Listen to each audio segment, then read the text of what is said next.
출애굽기 7장 14절에서 25절 말씀. 여호와께서 모세에게 이르시되 바로의 마음이 완강하여 백성 보내기를 거절하는도다. 아침에 너는 바로에게로 가라. 보라, 그가 물 있는 곳으로 나오리니 너는 나일 강가에 서서 그를 맞으며 그 뱀되었던 지팡이를 손에 잡고 그에게 이르기를 히브리 사람의 하나님 여호와께서 나를 왕에게 보내어 이르시되 내 백성을 보내라. 그러면 그들이 광야에서 나를 섬길 것이니라 하였으나 이제까지 내가 듣지 아니하도다. 여호와가 이같이 이르노니 내가 이로 말미암아 나를 여호와인 줄 알리라. 볼지어다 내가 내 손의 지팡이로 나일강을 치면 그것이 피로 변하고 나일강에 고기가 죽고 그 물에서는 악취가 나리니 애굽 사람들이 그 강물 마시기를 싫어하리라 하라. 여호와께서 또 모세에게 이르시되 아론에게 명령하기를 내 지팡이를 잡고 내 팔을 애굽의 물들과 강들과 운하와 못과 모든 호수 위에 내밀라 하라.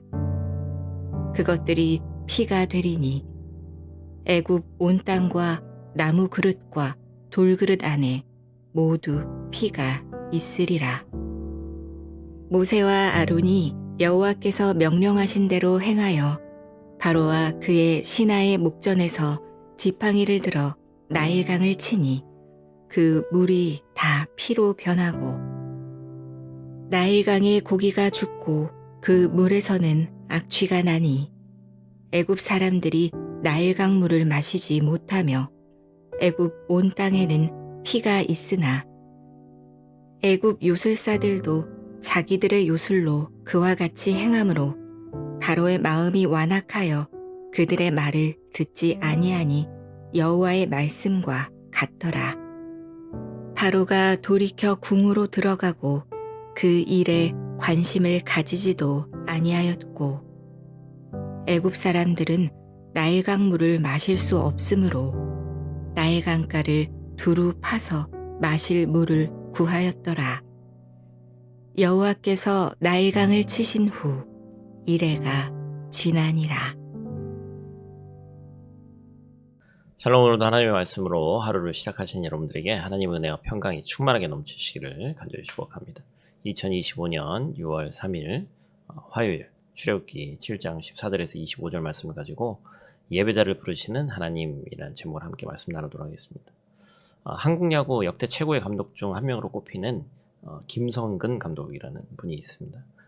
야구의 신이다라고 해서 야신이라고도 불리는 분인데 그분이 선수들도 감독을 믿고 따르다 보면 감독이 정말 나를 키우려 하는구나 하는 느낌을 받는 순간이 있는데 그때부터 감독을 따르는 생각으로 바뀌고 이 과정이 팀에 꼭 필요한 것이라는 것을 깨닫게 된다. 그때 개인과 팀 모두가 강해진다. 뭐 이런 얘기를 하신 적이 있어요. 예전에 무슨 책에서 저도 봤던 기억이 있는데요.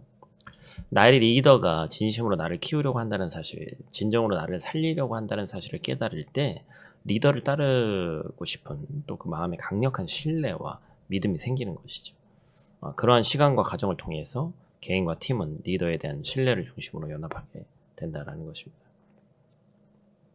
오늘 본문에 이스라엘 백성도 그러한 시간을 보내고 있죠. 그들을 부르신 하나님께서 모세와 아론뿐만 아니라 이스라엘 백성을 살리기 위한 과정을 시작하셨습니다. 이 과정을 통해서 모세와 아론 그리고 이스라엘 백성이 하나님께서 정말 우리를 살리려고 하시는구나, 우리를 구원하려고 하시는구나 라는 것을 깨닫게 시작하죠. 모세가 출애굽을 2번 요구했고 바로는 모두 거절했습니다.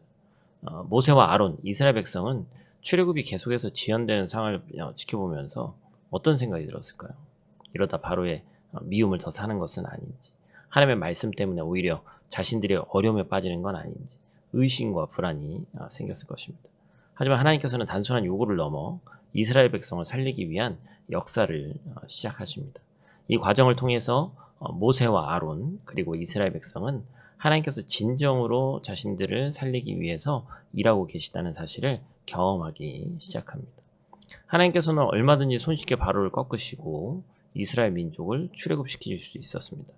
하지만 하나님께서는 점진적인 과정을 통해서 하나님의 존재와 능력을 이스라엘 백성뿐 아니라 이집트와 온 천하에 전파되게 하시죠. 하나님의 이 시선이 이스라엘, 이집트 이 정도에 머무르지 않았기 때문에 그렇습니다. 그래서 이스라엘 백성은 그런 역사 현장에서 실제적인 증인으로 서게 되고 자신들을 애굽에서 구하기 위해서 연속적으로 일어나는 하나님의 경이로운 기적들을 바라보면서 살아계신 하나님과 그분의 능력을 깨닫게 되죠. 하나님께서는 이 모든 시간을 통해서 무엇을 기대하고 계실지 오늘 본 말씀 통해서 우리가 짧은 시간이지만 함께 나눠보도록 하겠습니다. 첫 번째로 우리가 기억해야 될 것은 하나님만 예배하는 하나님의 백성입니다. 16절 말씀 우리 한번 같이 읽어보죠. 그에게 이르기를 히브리 사람의 하나님 여호와께서 나를 왕에게 보내어 이르시되 내 백성을 보내라. 그러면 그들이 광야에서 나를 섬길 것이니라 하였으나 이제까지 내가 듣지 아니하도다. 하나님께서 이스라엘 백성을 이 애굽에서 구원하려는 이유가 그들이 광야에서 하나님을 섬기게 하기 위함이다라는 것이죠. 히브리어로 섬기다와 예배하다라는 이 단어는 같은 단어를 사용합니다. 지금 이스라엘 백성은 애굽에서 바로를 섬기는 종으로 살고 있죠. 하나님께서는 바로의 억압에 신음하는 이스라엘 백성의 소리를 들으시고 그들을 건져내시고자 하는 거예요. 애굽에서 탈출시켜서 바로가 아닌 하나님을 섬기는 백성으로 만들고자 하십니다. 더 이상 바로의 종이 아니라 하나님의 종으로 살기를 원하는 거죠. 종에서 종이니까 얼핏 보면 신분의 변화가 없는 것 같죠. 그러나 하나님을 섬기기 시작할 때 하나님은 구원을 주시는 분이심을 알게 될 것입니다. 애굽의 바로가 억압과 고통을 주었다면 하나님께서는 구원과 자유를 주시는 분이십니다. 그래서 하나님께서는 우리가 하나님을 섬기고 예배하며 살기를 원하시죠. 그것만이 우리의 살 길임을 아시는 분이십니다. 두 번째로 우리가 기억해야 될 것은 생명을 줄 수 없는 애굽의 요술입니다.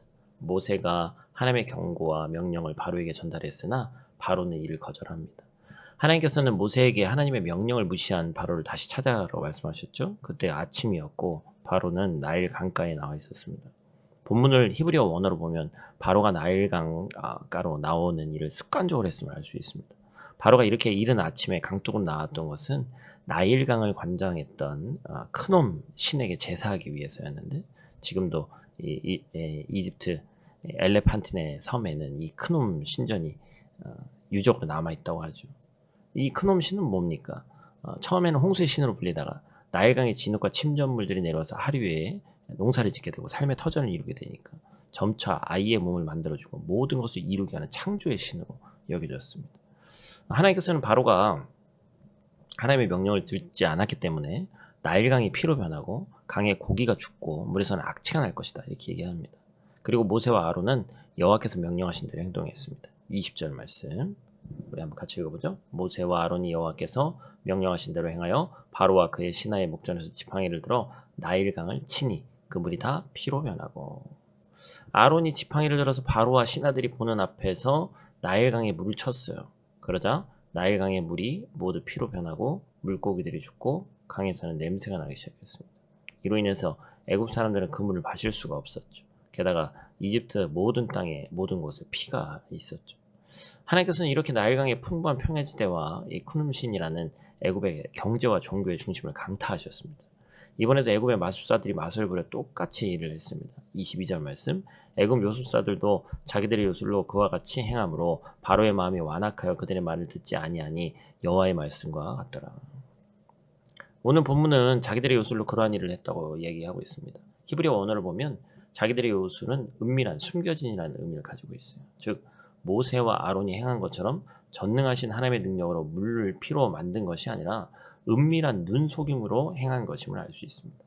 만약 그들의 능력이 모세보다 아론보다 뛰어난 것이었다면 얼마든지 피를 물로 다시 바꿀 수 있어야 되는 것이죠. 하지만 애굽의 물들은 이미 하나님의 능력으로 피로 변해 있었고 그들은 더 이상 어찌하지 못했습니다. 그럼에도 불구하고 바로는 얄팍한 마술을 보고 다시 마음이 완악해져서 모세와 아론의 말을 더 이상 듣지 않죠. 여러분 이사야 이 43장에 보면 이스라엘 백성뿐 아니라 우리가 지어진 목적에 대해서 말씀하고 계시죠. 뭡니까? 이 백성은 내가 나를 위하여 지었나니 나를 찬송하게 하려 함이니라. 아멘. 존재의 목적과 이유에 부합하게 사는 삶을 잘못됐다고 말하는 사람이 없습니다. 궁극적으로 인간은 하나님을 영화롭게 하고 즐거워하도록 부르심을 받았습니다.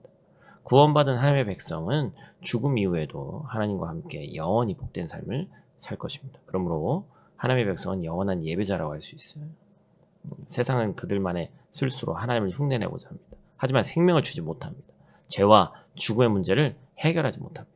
하나님 안에서 우리는 영원한 생명과 구원을 얻습니다. 모든 성도가 세상의 헛된 것에 마음을 주지 않고 예수 그리스도의 십자가 죽음과 부활을 통해서 우리에게 영원한 생명을 주신 하나님만 예배하는 삶을 살아가시기를 주님의 이름으로 축복합니다.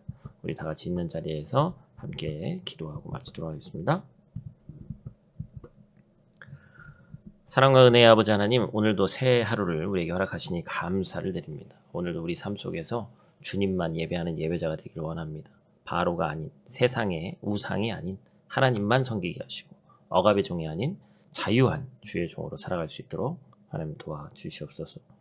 이 하루도 주님의 말씀을 따라가며 살 수 있도록 도와주시고 나일강을 피로 바꾸신 그 손이 오늘 우리 가정과 교회와 사회 속에서도 살아 역사하심을 보게 하시고 또 삶의 터전에서, 가정에서, 직장에서 하나님만 온전히 바라보고 나아갈 수 있는 귀하고 복된 저희 될 수 있도록 하나님 도와주시옵소서. 오늘 특별히 간구하기는 오늘은 대한민국 대통령 선거가 있는 본선거가 있는 날입니다.